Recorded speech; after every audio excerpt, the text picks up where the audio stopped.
can hear those generators going tonight because this part of Harlem Heights area is still without power. You can see how forceful the storm surge was here. That fence knocked down behind me, and people who live here tell me that they're just doing what they have to do to get by. It's dinner time for Yolanda Vasquez, known as Abuela. Thank God they're children. Thank God they're children. Abuela shows us where they take their baths. And then we take a bath. The floor is where they sleep. They sleep in the floor. They refuse to take my bed. Abuela tells me after Hurricane Ian hit for hours, she saw a man with a child on his shoulder walking up the road, not realizing at first that that was her family. I didn't know they were them. It was so freaking dark. I didn't know they were them. So when I realized that my son had the little girl on his shoulders, my son says, "Come down, come down." I told him this tears of joy.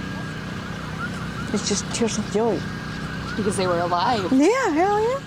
And in this part of the Harlem Heights neighborhood, this road is inaccessible because of the floodwaters. There's at least half a dozen homes just beyond me. I can tell you that there are fish actually swimming down this road, and all the way back there, that's an apartment complex. For Dawson Sullivan, he tells me he never wants to come back to this again. Whatever else is in there is going to stay. I mean, that's why we're here today. We're going to get everything else out that we want, and everything else is just going to stay. He had no choice but to toss his life's work to the curb. It really just seemed like a giant nightmare with everything that happened and how it happened. As for Abuela, she's watching the grandbabies because their parents are cleaning up as they lost everything. I was able to provide for them a dry floor for them to sleep on. 5 feet of water.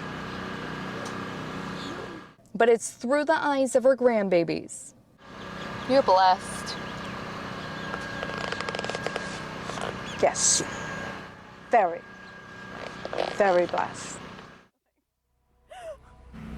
Another issue that I am hearing out here tonight, today is October 4th. For many people, they needed to pay rent days ago, and some people telling me they don't have money to pay rent, meaning they're told that they may have to leave their homes, but so many saying that they spent the money that they had left on food, supplies, and emergency equipment because right now they're just in survival mode.